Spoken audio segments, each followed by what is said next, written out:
Hello, this is the Bill and Kelly Show, coming to you from Wild Rose Brewery in Griffith, Indiana. And with us today we have Annette McKeown and Elizabeth Steele of Smalltown Coffee. Well, welcome to our show. Thanks for having us. Well, we appreciate you coming on, and it's kind of unique because, as you all know, Kelly just got back from Costa Rica, and so did Annette and Liz. So we were going to talk about, first of all, their experience that you had and what you did out there, and then Kelly's going to chime in with her experience with the toucans and everything. So why don't we start with you guys and let us know what you went out there for, and tell us, then we'll get a little bit into Smalltown Coffee and what plans are and what new is happening there. Cool. We're gonna meet? Yeah, go for it. All right. Well, ultimately, we wanted to go because, well, first off, we met Marianella, our contact there, about 2 years ago, just over a Skype conversation, and just really enjoyed her, but we weren't able to buy large amounts of coffee at that moment. So once we were able to purchase more, we reconnected with her, and after just hanging out with her, talking with her, she has a farm down there and then is connected to, I think it's now actually 6 other, so it's her and 6 other farms that are all connected down there under Farmers Project.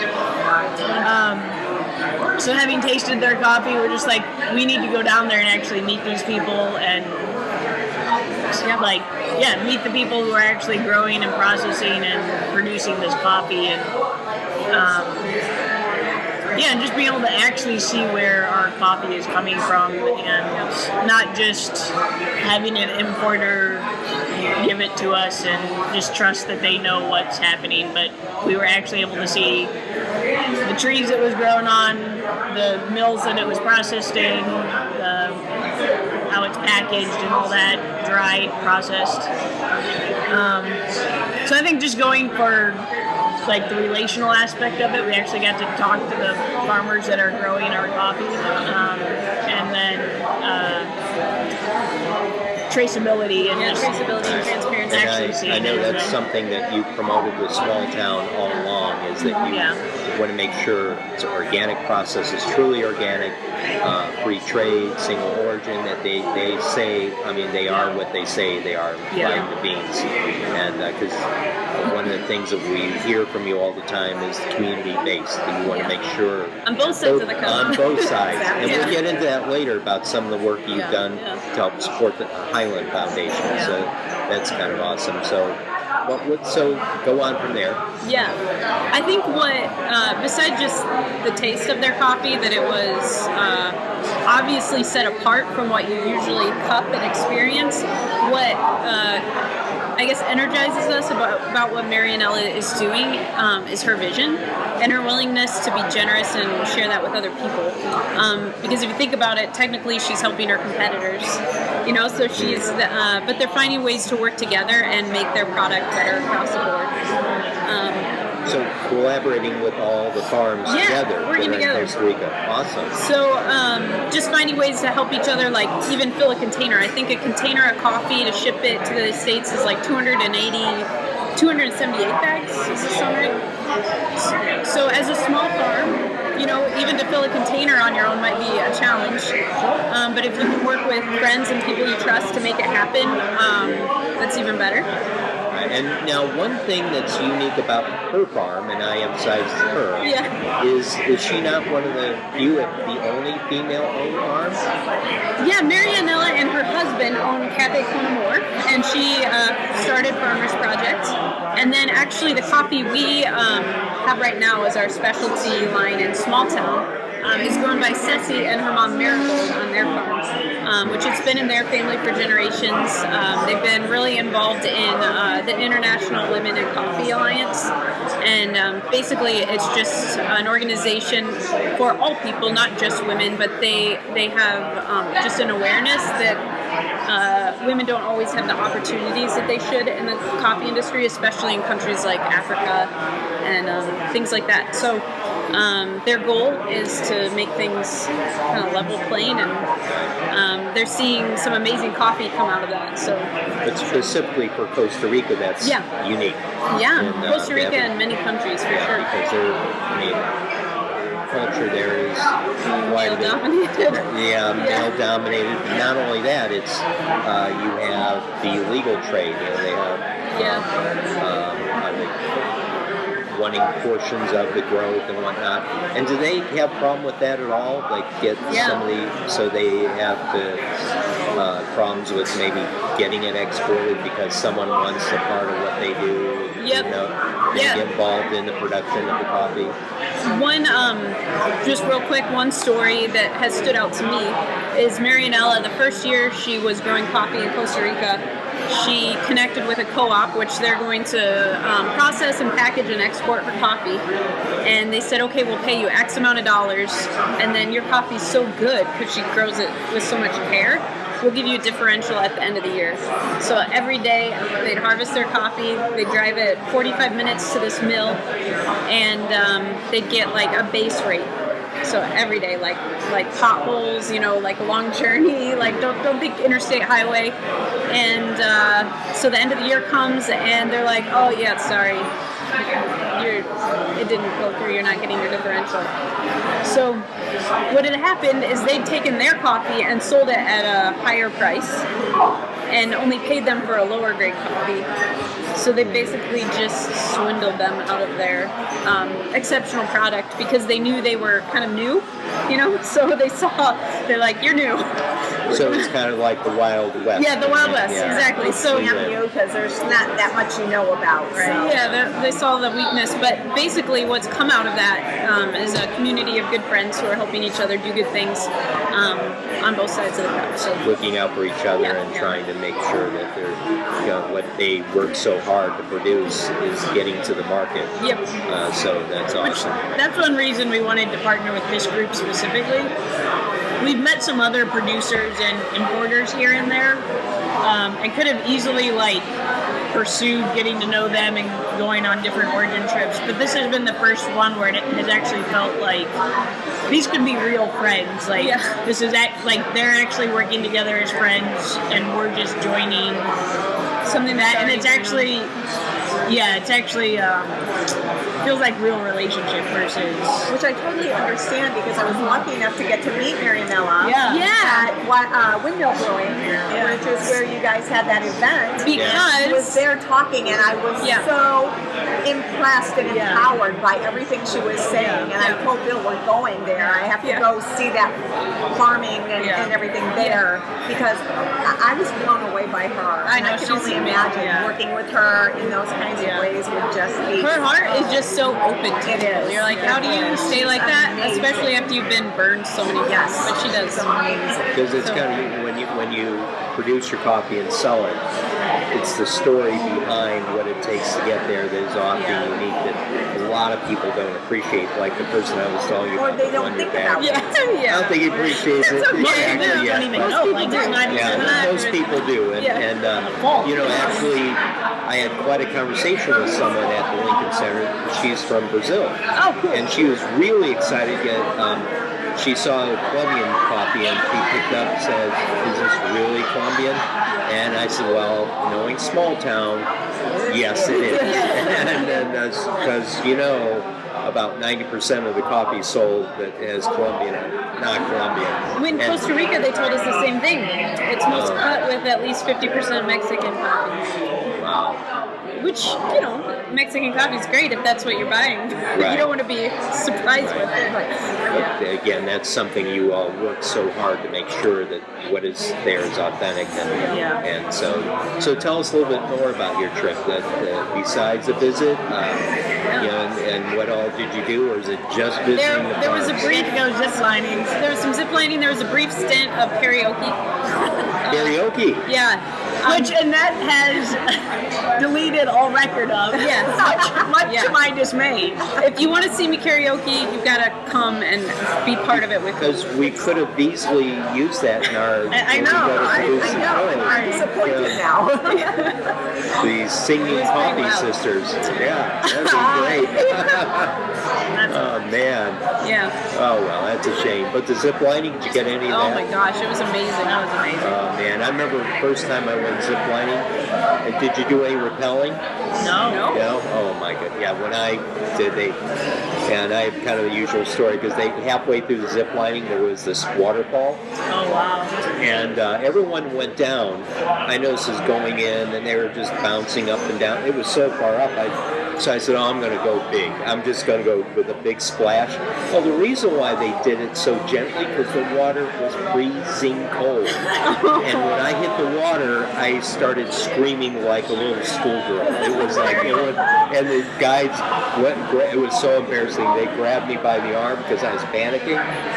It was that cold, huh? Oh, it was real cold. Oh my God! Because we were up at such a high elevation, Yeah. but we didn't realize it because we were having so much fun ziplining. So that was an awesome experience. I don't know if I'll be able to zip line anywhere else now. It was my first time zip lining and nothing else I think will be good enough, Oh yeah, I mean, where else can you look down at the jungle and Right. It's awesome. And that's where we went to Cozumel, is where we lined. And so we were up looking down, and it's just an awesome experience. So, and Kelly went zip lining as well, right? I did go ziplining as well. Yeah, so that's cool. So how long was your stay? Well, we got an extra day. It was only supposed to be 4 days. We got 5. So the real reason we went to Costa Rica was so we didn't have to experience that week of our sand. We had a polar vortex or something Kelly doesn't believe. No, I believe it. I'm just glad I wasn't here for it. Yeah. United we were flying United. They were awesome. They emailed us. They're like, if you want to bump your flight up a day, no charge. And we saw the weather coming. We're like, do we? Yeah. Like 2 seconds. Yeah, we're gone. We're out of here. Awesome. So I think we had 5 days down there. 5 days, 5 farms. Yeah. Some coffee mills, coffee co-ops. Victoria Coffee Co-op was really awesome. They primarily work with like larger farms, but they're adjusting to kind of start accommodating these smaller producers who want to track their coffee through the whole process. So we've got some cool footage of that. I'll try to send you some. So you got quite an education about how everything happens in Costa Rica, which is, dealing with, running a business in Costa Rica is interesting. It's got to be. You think it's bad here, but to go into a underdeveloped country and having to deal with, like you said, they went to deliver the coffee thinking they were going to get equal access. Yeah. No. Something crazy is while all of that's happening, at the same time the country is really progressive in a lot of ways. They're supposed to be completely sustainable by 2028. Yes. So just really trying to go green in every way possible. So they're there's some areas lagging behind other areas, but in some areas they're pushing it in front of us even. So that was encouraging to see. That's something. There's such a controversy over global warming and climate change. What is their view in Costa Rica? That's a good question. Personally, I'm not super educated on the topic, but when you talk to every farmer there, they're saying global warming is a real thing. So they're looking at their plants, they're watching the animals, and just seeing how their behavior is changing. So one thing they pointed out to us is you can see a coffee branch that will have brand new coffee cherries, fully mature coffee cherries, and also coffee buds on it at the same time. And she's like, so that plant is both giving birth and just getting ready to get pregnant at the same time.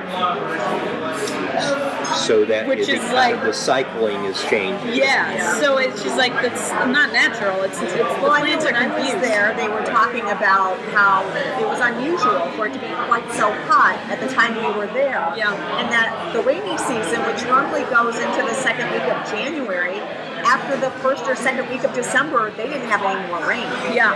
And how unusual that was. And they're seeing that trend where the rainy season is stopping earlier and things are getting wacky.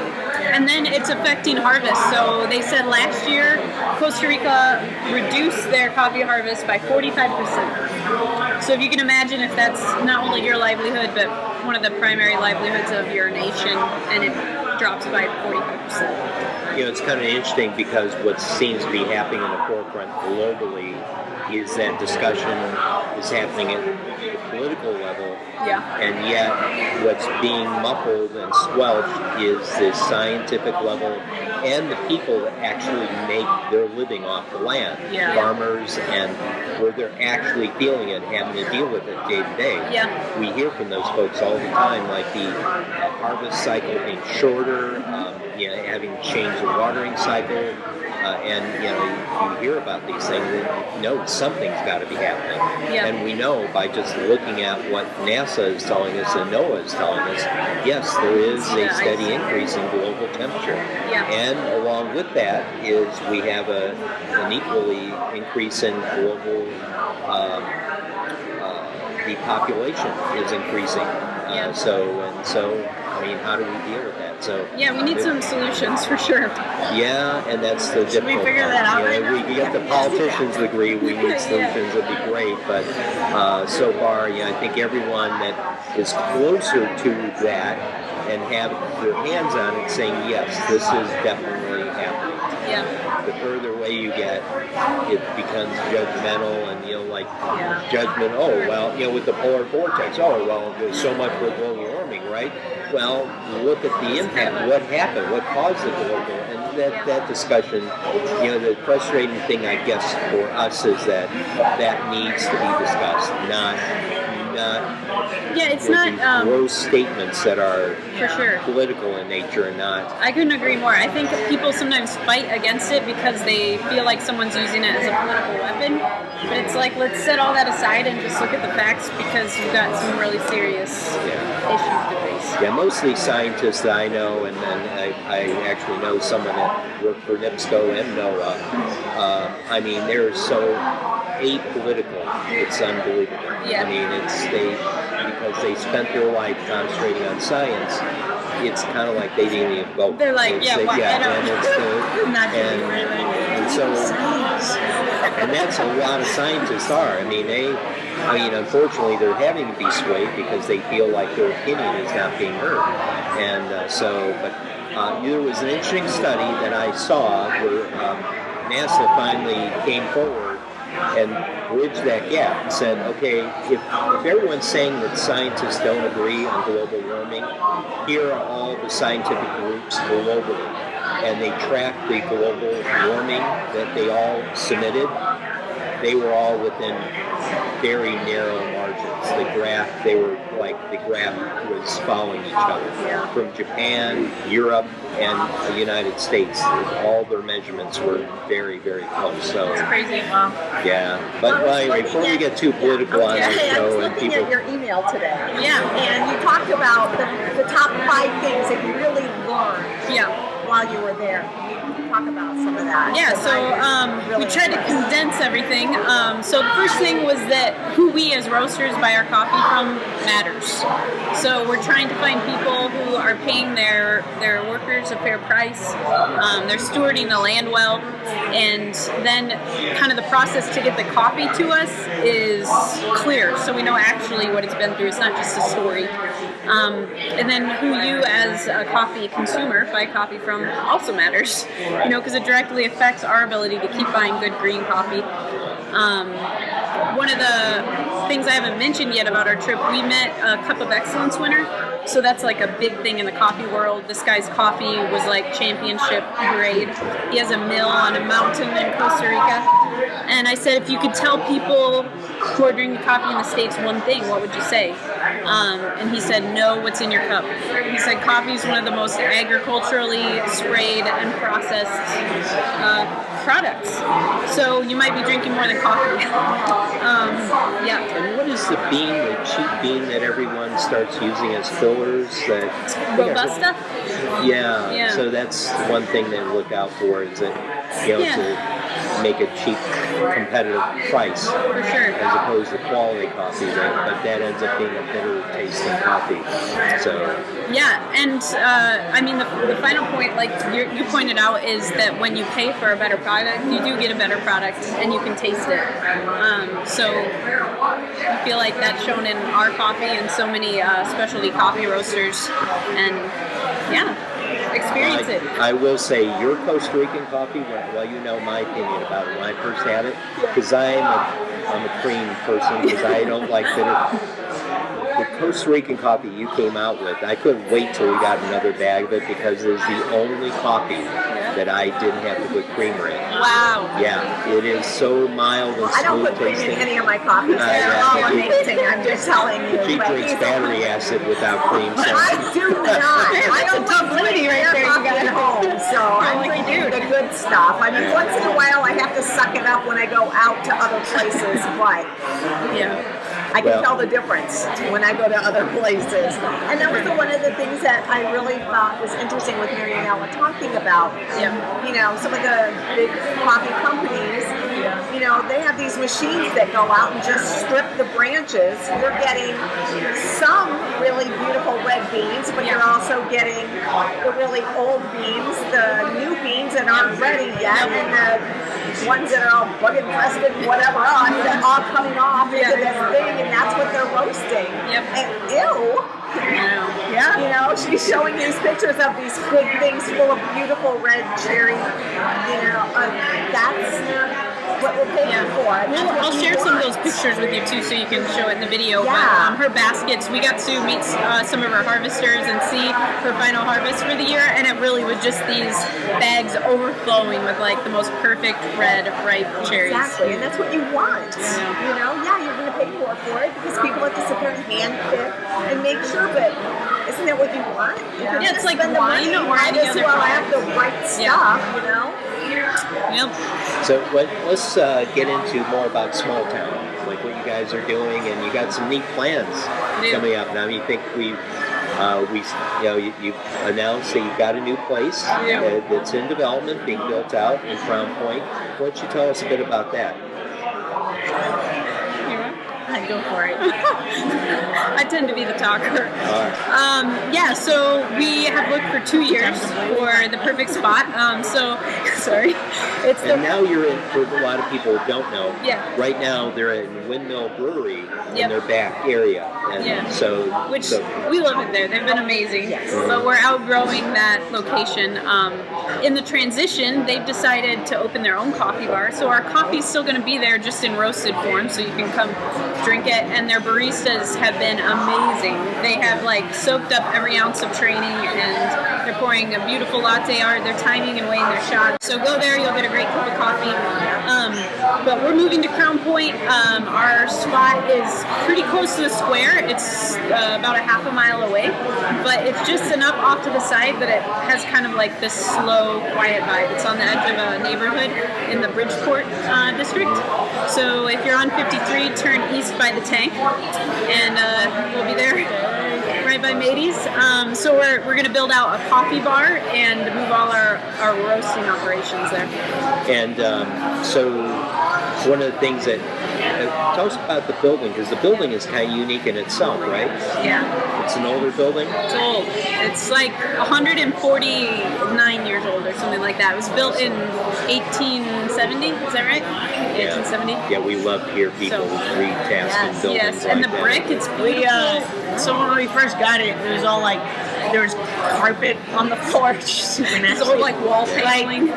Wall paneling and drywall. And we after ripping all that out, there was just nice concrete underneath, and all this just old brick that just looks super cool. It's got so much character.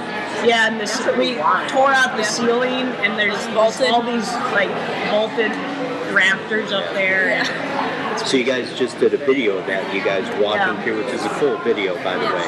And it's kind of like prior to the build-out stage, but just to the point where they're going to start working away at it. It's kind of cool. You get to see the walls, the original walls, and the brick. Yeah. So and our goal is to like keep as much of that as possible.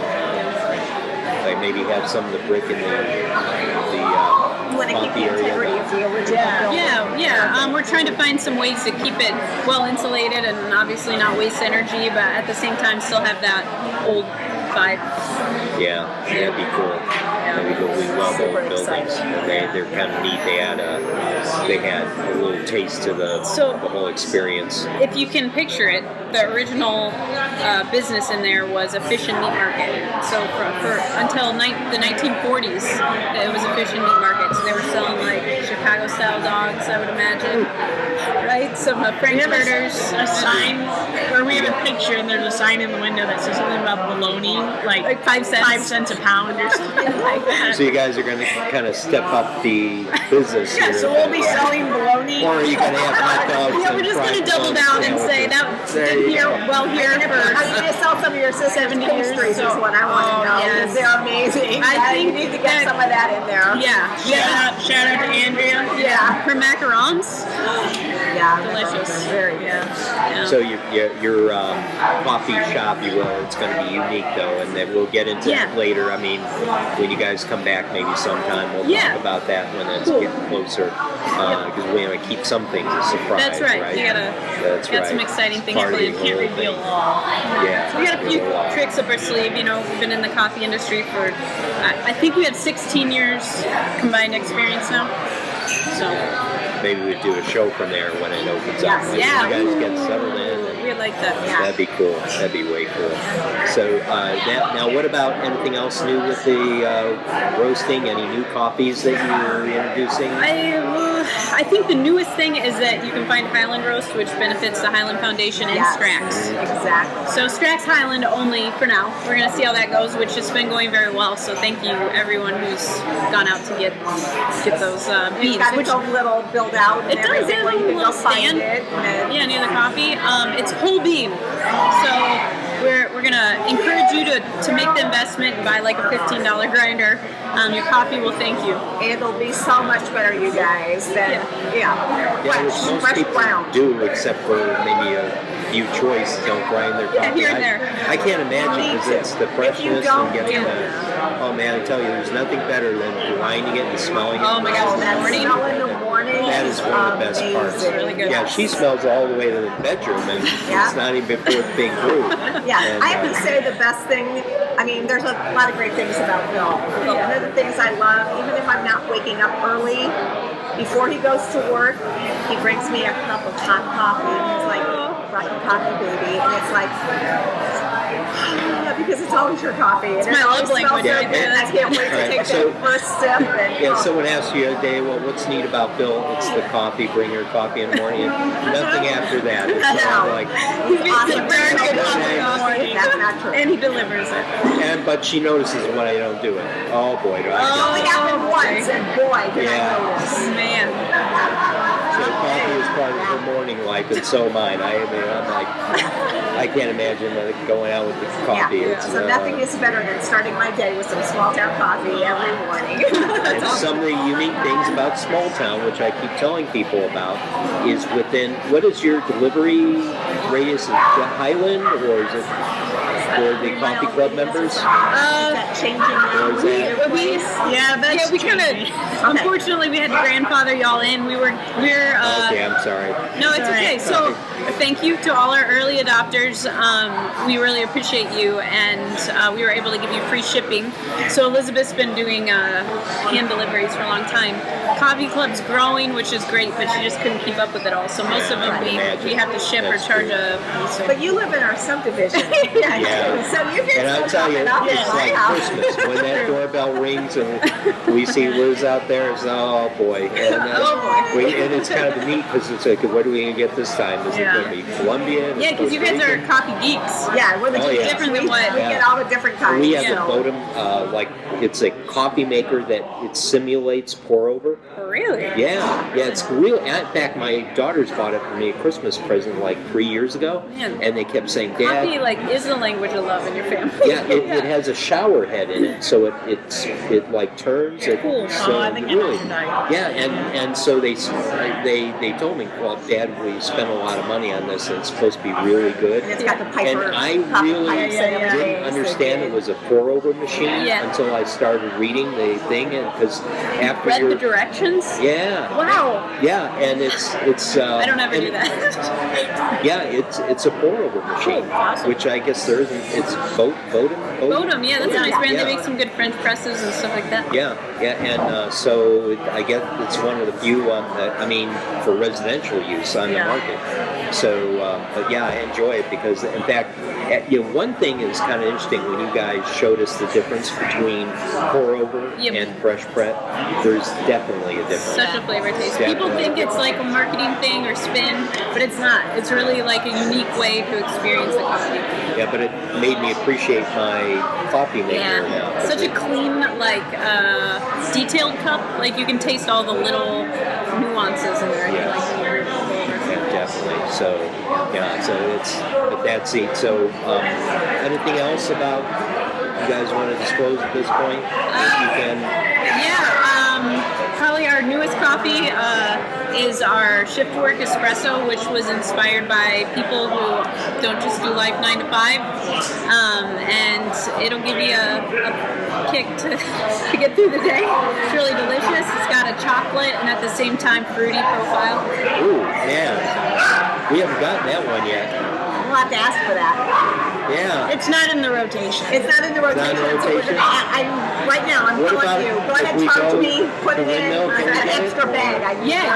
You stock it on the shelves at Windmill, right? Yeah. Okay. I mean, not to do that. It's a hit or miss there, but we keep selling out, which I guess is a good thing. But we gotta get our people know a good thing when they see it. Man, so it's kind of like a extra shot of caffeine in there, right? I think what gets people is because it's so fresh. Most people are used to drinking stale coffee, so when they drink fresh coffee, so like when they buy ground coffee, it's been sitting on the shelf somewhere. Yeah. You guys don't do a decaf espresso, do you? Not a decaf espresso. We do a decaf. I have heard of people using our decaf as espresso and enjoying it. Not something we'd be opposed to. I don't understand the concept. It's like an oxymoron to me. Like the whole point of an espresso is, bam. Like, why would you decaf it? That's like, no, that's the whole point is that. Well, first and foremost, espresso is a brew method. So espresso takes 9 bars of pressure to extract something that's called crema. So it's that, like, if you ever just get a shot of espresso or you see the dark brown color on the top of your latte, it pulls out more of the oils and flavors of the bean. Literally any coffee can be used in an espresso machine. It doesn't have to be an espresso blend. And it actually, compared to how I make my coffee, I use about 20 grams of coffee in the morning, and that's roughly what a shot has. Most like in your shots of espresso have as well. So it's not necessarily giving you more caffeine, it's just giving you quicker and more intense, concentrated way. And we crafted our espresso blend just to taste really great with milk and to taste really great extracted using an espresso machine. But if you wanted to try it in a French press, we like it that way too, or a pour over. But we just tweaked it a little bit to make it really good in the espresso machine. Even like she was saying with the pour over and the French press, like different brew methods do create a different profile coffee. Yeah, I want to tell you something I tried the other day. You guys may get upset with me, but I tried it. it was kind of inspiring because one of your like first customers you put on your Facebook page. Yeah. The older couple that's like. Yeah, the Berbers. By the way, they had big bags of coffee. They do. They do? Yeah. We brought them a bag that day. Oh. Yeah. So they talked about, I think, that how they mix coffee, they change it up there once in a while. Yeah. So I said, wonder if I take this coffee and mix it with the other. So I took a barrel aged coffee and mixed it with one of.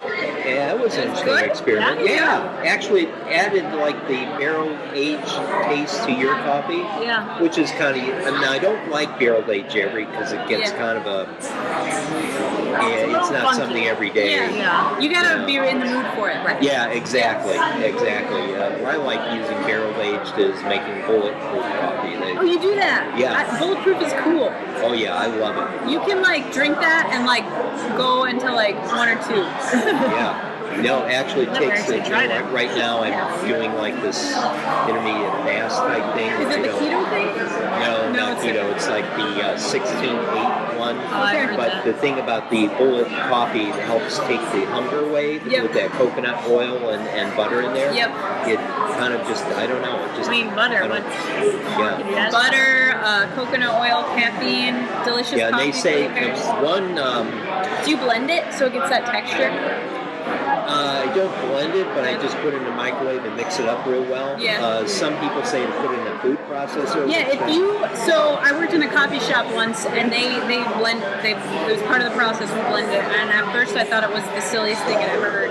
But it gives it this creamy texture, almost like a latte, but without it. Yeah, and it has a lot of health benefits too. It's besides that, the coconut oil.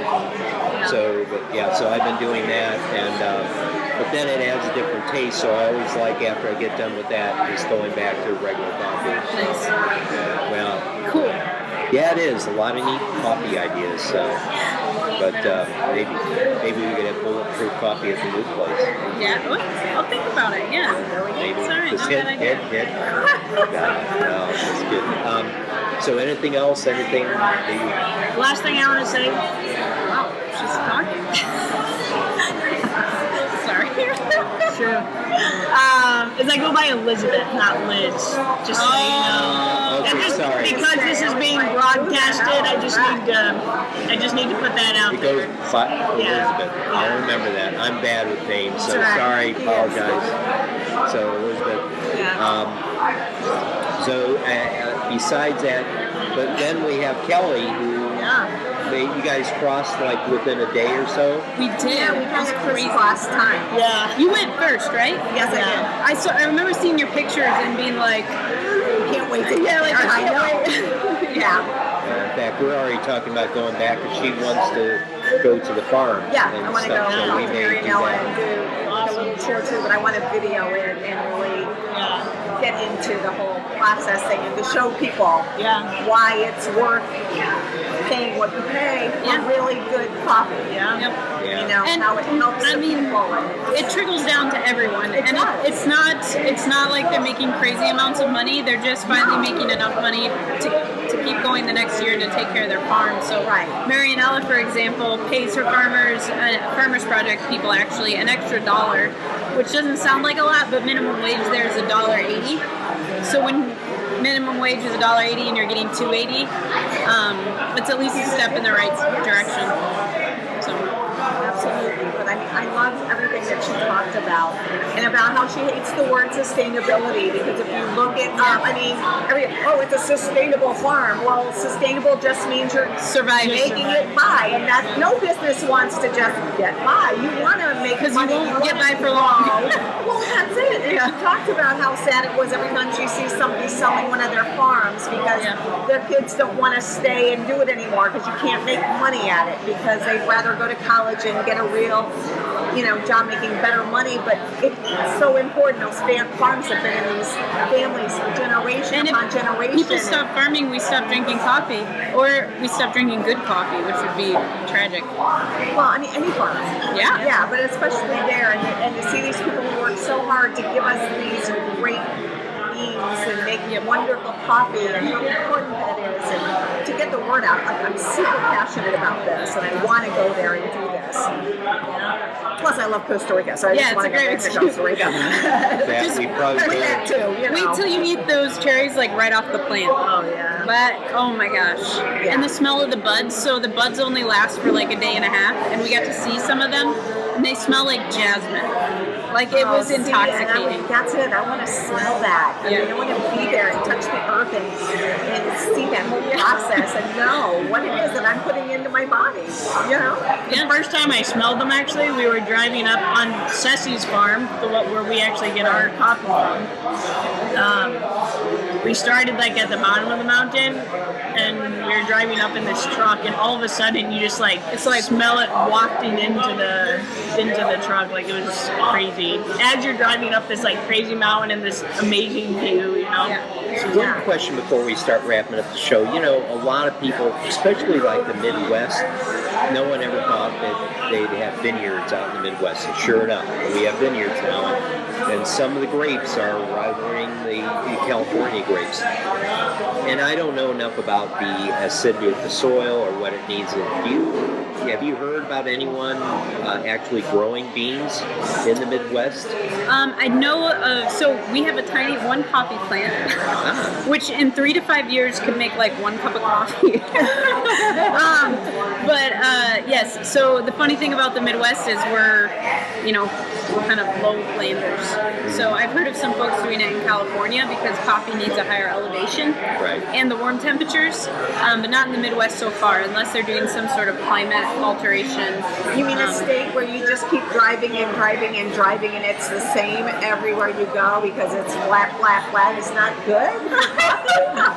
It's good for corn. It's good for corn. Exactly. With that, we better wrap up the show here.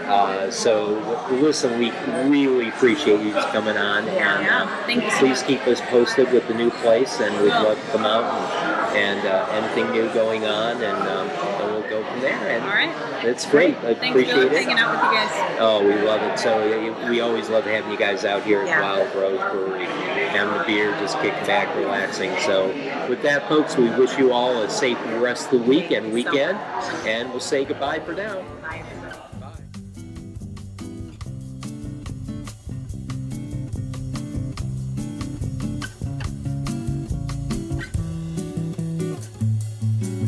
We are drinking in our fabulous The Bill and Kelly Show mugs. That's right, we have our own mugs. We're cool. Yeah.